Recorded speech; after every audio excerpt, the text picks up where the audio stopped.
You have all the agency and power to find job postings on our platform that are only preschools.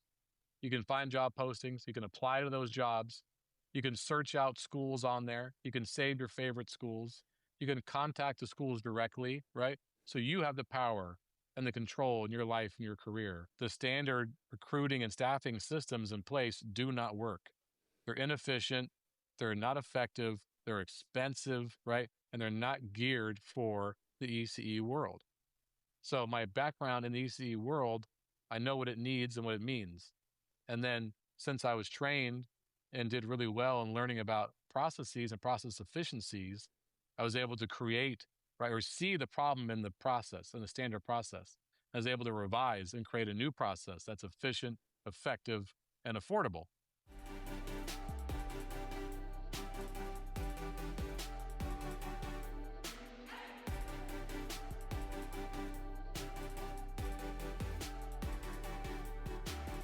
What if you turn hardship into greatness, anger into serenity?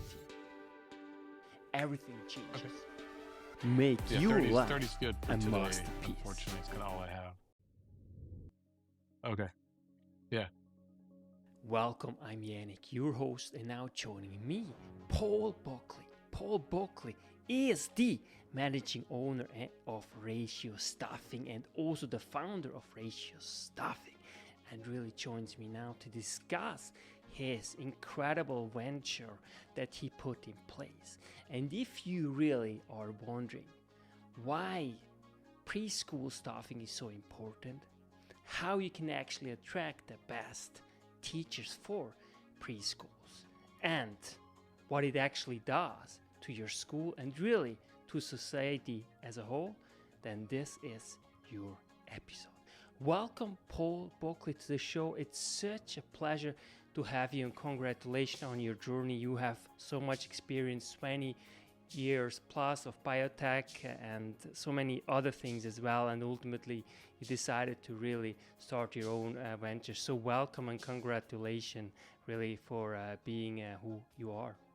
Yeah, thank you so much. Yeah, it's a pleasure to be here. I'm happy to be here. Let's start. Introduce yourself in simply one powerful sentence. Ooh, tough one. I'm Paul Buckley, and I believe in winning together. That's amazing. I think that's a really already a great message really for us, as a society overall. So wonderful. Thank you so much for this. So let's start really and dive into it, but give us a little bit context about yourself and your journey really. Biotech, your family, you are also a father of 3 kids, and as I mentioned just previously, congratulations, because it's the most important job really. So what made you become ultimately the founder of Ratio Staffing, and give us a little bit context in terms of how you grew up and if there were any indicators that you ultimately become the one that you became today? That's it. I like that question, this idea of how I grew up and if they're indicators or not, because to me, how I grew up and how I was taught early on, I feel very fortunate for the people in my life who showed me different things and gave me different lessons, and one of those people, when I was 13, I had my first job at 13, and his name was Ted Kurihara. He was a photographer. He grew up in Hawaii, came to the mainland U.S. when he was 18, and spoke pidgin English, right? And from there, he became a very successful photographer and had photo shoots with many famous people, right? And I got to be his photographer's assistant at 13. He was a friend of my dad's. My dad was an advertising executive. And Ted, I would wash his cars, I would change his oil, I'd do his dishes, I would set up his photo shoots, I would load up his van, right? And he would teach me secrets to life, he would say. And he paid me $5 an hour. And for every secret to life, I remembered I got $5 more at the end of the day, But what he taught me ultimately was what he showed me. He showed me with his actions, because one thing he taught me was, you make mistakes, it's okay. learn from the mistake, don't make the same mistake twice, kind of thing, right? And I made a mistake at his photo shoot one day. I'd left a hose with pressure in the hose, burst, long story short, flooded his studio. So 3 a.m, I go over there with my dad, and I'm like crying, because I think it ruined his studio. And Ted showed me he lived it. He goes, Paul, what'd you forget? And I was like, I don't know. He was like, you forgot to take the pressure out of the hose. He was like, so that was your mistake. He's like, it's not all your mistake, because the hose had a little weakness in it already. He's like, that was my mistake for not taking the hose back. And from that day on, I've never made the same mistake. Not because I still felt bad about the flooding as we resolved that. Out of respect and love for him for showing me that he walked the walk. Right? He was not mad in that sense. He said, learn from the mistake, let's move on. And we did. And so many things he taught me I carried throughout my life. And so I got involved. I was working with him from 13 to 18 or so, from 13 to 18. I then began working in childcare, in preschool and after school care. And my boss there, Kelly Jo, was instrumental in my life as well. And she taught me about respect, right? About being professional also, right? You do make mistakes, of course, but with children and lives depending on you and lives in your hand, there's some mistakes you don't make, non-negotiable, right? You don't make certain mistakes, and we didn't, right? There's some mistakes you don't make. You know everyone's allergies. You know everyone's name. You ID people when they come to pick them up, right? You know how many kids you have, right? These are non-negotiables, right? And so that framework I got from the two of them, plus my mother and my father, right, of course, and things they showed me, I was able to get out in the world and work and care about what I did and work hard and learn fast, right? And so there were indicators, I don't think, of in me. I was given indicators, I guess, right? I was shown how to behave, right? How to respect what you do, how to do the best you can, and how to help others, how to include people and win together, right? Another secret to life Ted taught me. He was like, you don't want to be the smartest one in the group. He's like, stop, don't make it about you. He's like, surround yourself with people who are smarter than you. Surround yourself with others who know more, who can do more, who are better than you. Don't be intimidated by it. He was like, learn from it and be a member of that team. He's like, build the strongest team. You're not the team. He's like, we are the team, So stuff like that allowed me to be in the world, and I think, and not be afraid of like not knowing, right? Not be afraid to ask questions. So I think there were indicators of me getting to a place where I am now, of being out in the world and building something to help the world. But I don't believe they're indicators that were there inherent or innately in me. I think they were given to me by people, and that I cherish them, Yeah, I can really tell you're truly grateful. I can hear it through your voice that you really are. And what are some of the best lessons you learned later in life that, in terms of your mistakes? What was a big mistake you made, but you really learned from it, and ultimately you got better and stronger? Yeah, I think, when I began, so I was working in childcare, and then went to the biotech industry and learned a ton there, and they were really good to me in that world.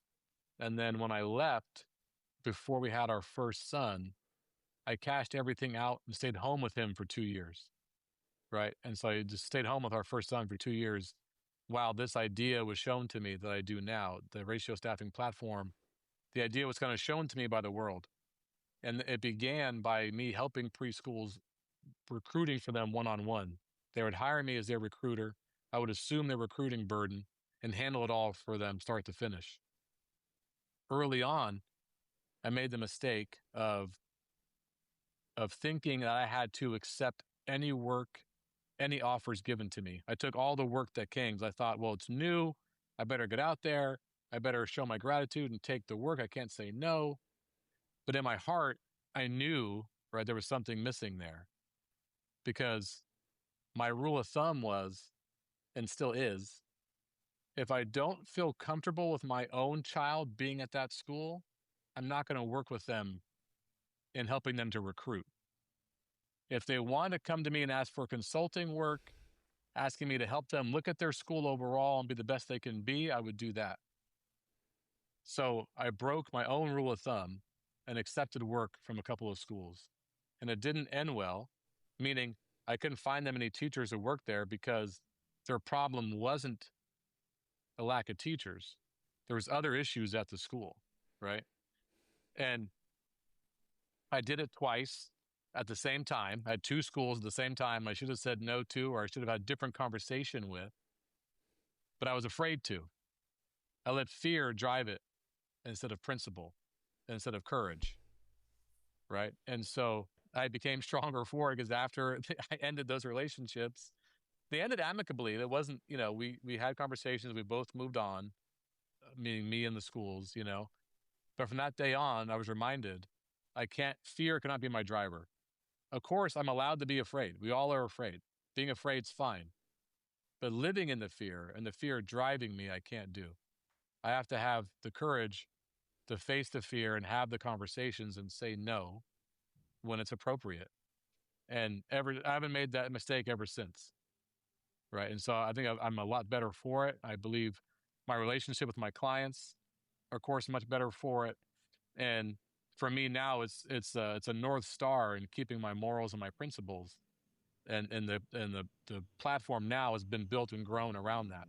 And my reputation in the industry, I think, follows, because in the preschool world, if there's no trust, it's not going to work, right? They're not going to bring someone in to help their school if they don't trust you. So for me, trust is first and foremost. In order to trust me, I have to be honest, right? I have to make sure I'm honest and upfront in my conversations and in my morals and principles. So that mistake early on of letting the fear drive me, I think made me better and a stronger leader in the company now, I think, because of it. Walk us through the process of how you actually figured out that you somehow were driven more by fear than by your principles. And also, by the way, how do you figure out really your principles? Yeah, I figured out it was fear because, I was afraid, like I said, to say no. I was afraid. I was like, I gotta make sure this business takes off. I need to work. I need the paycheck, right? I better just take it, even though it feels wrong. So to me, that's like fear driving it, right? And um, after I did it, it was clear it was a mistake. And I'm talking to my wife about it. She's also a preschool teacher. I'm talking to her about it, and I'm just like, I don't. And we have our kids, right? And back then it was just one, our first son. We have three now, and I have, our son is there, and I'm there, and I'm trying to think about, what we want for him in a school. Both being preschool teachers, we have an idea of an environment we want. And then I began to think about how I'm not judging other schools or judging people's wants for a certain environment, right? What I'm saying in my mind, I'm saying, there of course are preferences for what people want in an environment for their children, for their school. And of course, the school owner has their own preference. But there are developmentally appropriate things that should and shouldn't happen across the board that everyone agrees to, you know? And so I was like, that's for me what's important. Developmentally appropriate situations at the school. If those are not being exhibited, I will not feel comfortable with my son being at that school. And so that to me was like the light bulb. Why would I go work somewhere and try and recruit and promote an environment I wouldn't honestly say I would go to? That feels like lying, And so that's kind of how I walked through it, while trying to find them teachers, during that process. And once I had that in mind, I just stuck to it. What are some indicators that are basically red flags that you can clearly identify in a school? But because it's not necessarily self-evident, right? That's right. It's true. It's not always self-evident. Some things, surface level, seem to make sense, but actually you wouldn't want in a preschool. Like, for example, um, sometimes you go to a school, because I've toured schools also, right? And as a parent, this is something that's an easy indicator. Um, if during the tour, or if your first day at school, or if you're enrolled in the school, and the school wants you to drop the child off at the door or at the gate, not in the classroom, or if the school doesn't want you in the classroom at all, that is like a red flag, right? Now, the argument from the school side is, which is half true, the school side argument is, well, it makes separation easier. You don't want to prolong the separation. You don't want to prolong the goodbye. There has to be an end to the goodbye, which is true. However, what's not true is you should not be required to drop your child off at a strange place without having visited the place, without having got to know the place. You shouldn't be required to drop them off without stepping foot in the room. That to me is a red flag, because what's the school afraid of? What don't you want me to see? I should be allowed in to see what's happening. And the school shouldn't be afraid of that, right? Within reason, of course, So there's that. There's also always the question of, does the school provide prep time for the teachers? What's the prep time given? Is there any prep time that's given? After that, what is the time off procedure for the teachers? Are they given time off? What's it look like? How do you handle outages? Do you have a subsystem in place to cover your teachers? Because if they don't have prep time, if there's no coverage plan in place, what you're going to have are teachers who are burned out, teachers who are not respected, right? You're going to have teachers who don't call in sick when they should because they're worried no one's going to come in and cover their classroom, right? Because the teachers care so much about the kids. That's like their kids, right? They don't want to leave, even though they should, if they know no one's going to come help their kids that day, right? So for me, it's always like, you can always check, am I welcome in the school? Yes or no, right? Does the school provide time off for the teachers? What's it look like? Does the school provide prep time for the teachers? What's it look like? Those three things are, I think, a good kind of easy check when you're out of school. And the one that you can't really quantify is how you feel. How do you feel when you're there? It matters. Like, how do you feel in that environment? Do you feel comfortable? Do you feel comfortable leaving your kid with these people? You have to trust that feeling too. That's so important. Really, it's so tangible, right? The school climate, you can really tell, like the relationship between the people, the staff. It's just it's you just walk into and you feel like if it's kind of heavy or not. So Yeah, it's really really powerful. yeah. You have to trust it sometimes, right? We have to sometimes trust. We can't quantify everything, and that's okay, right? Some things can't be quantified. You have to trust that. What are the biggest concerns today for especially parents when they are choosing a preschool for their kids? I don't know if I know the biggest concern. I've talked to different parents in different regions and different preschools in different regions, and I know that, of course, cost is always a concern. But when it comes to like quality of care and the philosophy of the school, I think what I probably hear the most is this: the safety, right? The safety of the child and the philosophy of the school. Is my child going to develop properly, right? Is the school going to help me with that? And so I think, I guess if it boiled down to a concern, it's more about um, what is my kid going to be doing all day? What's my child doing all day, right? That's kind of honestly what it is. And I think ultimately, probably the concerns, like I said, probably I'm sure vary per region, but at the end of the day, I think parents just care most about their child being safe and enjoying their day, right? I think, is my child safe? Are they having fun, right? Period. And I think sometimes schools that are not so scrupulous, can kind of work that fear and take advantage of that fear and kind of, you know, maybe wiggle in different ideas that seem like are appropriate for the children that aren't, right? This idea of like academic readiness and pre-reading and this kind of stuff, which are important, but not at 2 years old, not at 3 years old. The brain needs different things at that time, you know? And so, anyway, so it's not always so simple. The school can't always provide a clear framework always, right? And they probably shouldn't to some degree. So I think parents, but I guess if the question is, what are parents concerned about? I think it's mainly that: is my child safe, and are they having fun? It's preschool. They should be playing, right? They should be safe and playing and exploring as much as they can.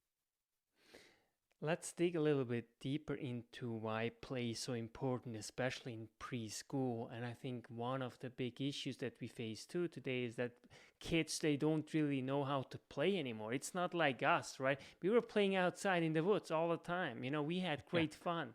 You see, so elaborate a little bit, why you think play is really important in preschool. Yeah, I think there's science and data out there, right? That the brain at that age needs it, right? The brain develops and gains, right, what it's supposed to gain when playing, right? The play includes, I mean, uh, when you're playing, you're interacting, right? You're feeling, you're touching, your sensory system, right? Your nervous system, everything is getting engaged when playing. And it's how humans are made. At that age, humans are supposed to be out playing, touching, talking, hearing, right? Feeling, right? That's what you're supposed to be doing. And so, um, I guess in this day and age, and maybe in our society, I don't know about the world at large, but it feels like, I won't speak for the world at large, but it feels like in our society, this idea of everything being so explicit and broken down and explained and quantified and being so cut and dry is the way to go. And if it's not cut and dry, if it's not explainable and quantifiable, then it's a problem. And I don't think that's true. And I think the science actually shows it in a supposedly data science driven society. Seems to be a lot of data and science being ignored around brain development at this age, right? So I think it's out there showing that, you know, 0 to 5, it's not supposed to be necessarily quantifiable and cut and dry. You're supposed to be actually wet and muddy, right? And complicated. It's supposed to be a little bit challenging, right? It's supposed to be, you're supposed to be challenged in a certain way and not cut and dry and quantified. Exactly, to as you just said, to ultimately simply being able to learn, right, the stuff that is really hard, and that you can quantify the stuff. Yeah. How did classroom and biotech work shape your approach in your staffing? It's funny because my time working with children gave me the background in what it's like to be a teacher, what it's like to be in a classroom, what it's like to work with children. And I worked with preschool up to school age, right? So that background, of course, was crucial. And then when I was in the biotech world, I was in manufacturing and process improvement. So I was managing teams of people working on increasing output, reducing, increasing efficiency and cost cutting and things like that if we need to. And I was taught all that while on the job, right? And so my experience with children and then my experience and my knowledge gained in process improvement, in hiring, in firing, SOPs, government regulations, right? Ended up being a perfect marriage of skills, it turned out, unbeknownst to me, right? Because the preschool world, it turns out, there's there's a real gap in schools and teachers connecting. It's difficult for them to connect. And the reason being, the standard recruiting and staffing systems in place do not work. They're inefficient, they're not effective, they're expensive, right? And they're not geared for the ECE world. So, my background in the ECE world, I know what it needs and what it means. And then, since I was trained and did really well in learning about processes and process efficiencies, I was able to create, right, or see the problem in the process, in the standard process. I was able to revise and create a new process that's efficient, effective, and affordable, right? And so that's what we have with the ratio staffing in the platform. It's efficient, effective, and affordable because it's made just for the preschool world and what the preschool world needs. And I think more importantly, in my heart, it's made with the right intention.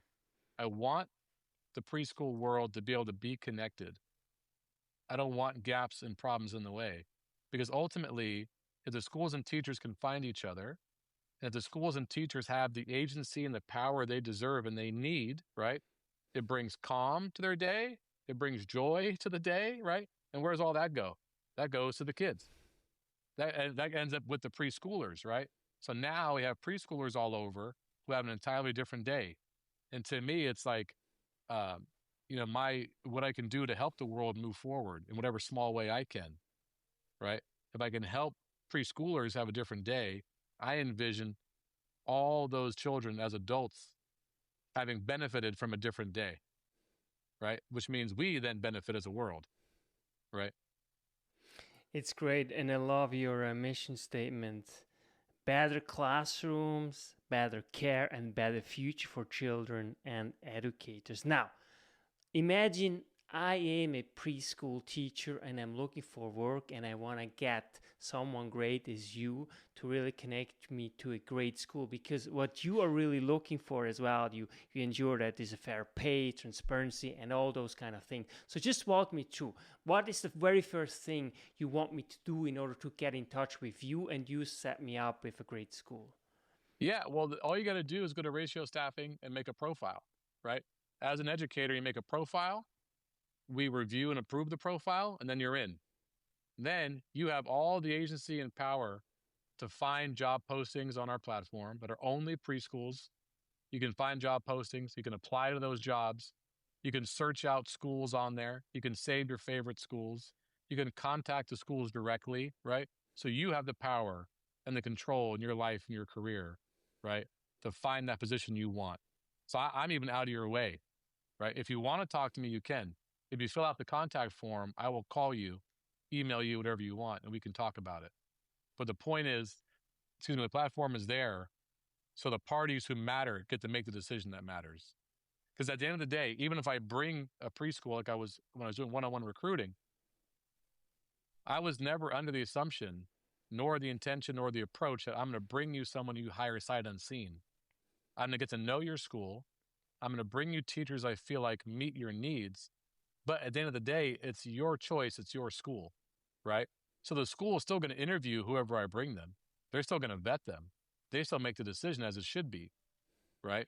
So I don't want to add any additional cost to you by saying I'll do all this work for you unless you want me to, right?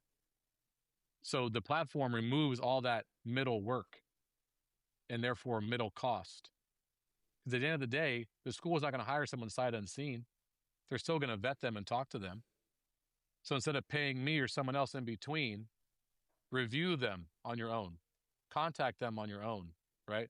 And what we're saying is, since we only have ECE educators on our platform, you save so much time and energy. You're not sifting through millions of resumes of people who are not in the world that we're in, right? So we have a quality benefit to our resumes, right? You only have educators on here. You're not going to waste any time. You're going to connect directly and find who you want at a cost that's much lower than any competitor out there, any other platform out there. I think this is so important, especially today, right? The overflow of information you can go, but you have to, as you mentioned right at the beginning, you have to have some people that you trust, right? Because our societies, they live entirely on trust. That's really the social value, especially now, even more. So walk us a little bit through how important it is, especially today, when you look at the pace we are really going. It goes very fast. There's so many, I think we really live in the very best time ever. I mean, you can't really complain. I mean, the opportunities that we have, it's overwhelming basically. It's hard. At least, we are already older, so we can better sift through probably. But I imagine, like, especially for young children. So what do you see like the biggest challenges for teacher, but also schools and also people who hire, really, to make a decision, who to hire and why, and also what they actually have to bring to the table in order to give kids a framework in which they can make sense out of the world? Yeah, it's a great question, and for me, it really is this. I think about this all the time, right? Because ultimately, as a preschool teacher, we have to be okay with the idea that what we're doing is right, despite what we may see and hear all throughout the world in our country or whatever, right? Despite what may be going on, number one, you're not alone, right? There's lots of us out there in the world who believe the same thing or doing the same work. Sometimes we feel like we're alone and the world seems crazy and I better go do this instead and do that instead, but we don't have to, right? What we're doing is right. What you're doing as a preschool teacher is right. And you have to be able to find a way to keep that confidence and keep that passion and knowing that this is the right thing to do. Give the children a day full of exploration and dirt and touching and talking and challenge, right? Give them a day full of those challenges they're supposed to have at that age and know that's the right thing to do for the world. You're doing the right thing. I think that's what schools and teachers have to bring, is knowing that they're doing the right thing and forget about everything else out there, right? We have to stick to, that's why we have to stay together. I said we have to win together because we got to do it together, right? We cannot be out there alone thinking we're alone, because we're not. There's so many of us out there who care about these things. And the more we work together, the better. Paul Buckley, it's so great. I know we have to cut this short, but last question. What gives you hope in early childhood education to really get the very best teachers for preschools? Oh, I love that you asked this, because when I first began the recruiting one-on-one, I kept hearing about the teacher shortage, in the Bay Area and in the country and this kind of thing. And right away, I began to realize there is a shortage, at least over here in the Bay Area, not other places. There might be a shortage of teachers who are already qualified per their education being complete, right? That might be true. But what I found right away, and I've still found over these last 9 years, there is not a shortage of people who want to be involved, who care, right, and who are dedicated to doing it, right? There's no shortage of that. And that keeps me, really just keeps me going and helps me sleep at night, knowing there's so many people out there, including you, right, who are doing things that matter, right, in this way, right? There's a lot of people out there in the world actually who care. And so there's no shortage of that. There's no shortage of people who care and who are involved, trying to do the best they can for all of us to move forward. So I think that to me is what I always think about and reminded of, and it's really reassuring. There's no shortage of those who want to be involved and who care. It's beautiful. Really, what you're saying is really, if you really look for the light, you will really find it. And that's really the best example, is really yourself. So thank you so much. In fact, this wasn't the last question, but just very short. What makes you truly feel alive? Just the last one. What makes you truly feel alive? I really feel alive when I talk to someone else. When I sit down and talk to someone, especially a stranger. When I just happen to meet someone and talk, and I listen to them and hear about their day and hear about their life, boy, I feel like I could be anywhere in the world anytime. And that's when I really feel alive and feel connected and grateful for being in this world, because there's just so many interesting people and so many great things out there to learn about from a fellow human. That's when I feel alive, is like when I'm connecting with another human and hearing about their life and what they're thinking about and what they're doing in the day. That to me is like all I need. Paul Buckley, and everyone who is listening, really go to Ratio Stuffing. We will put the link really below, and really make sure that you get a great school, because Paul Buckley is truly a gift, really, to myself and really to the world. Thank you so much for your time, and especially to your sons and your wife, who really let you doing this. So truly appreciate it. Thank you so much. It really was nice to talk. Thank you. I appreciate the time. Paul Buckley. That's why knowledge matters.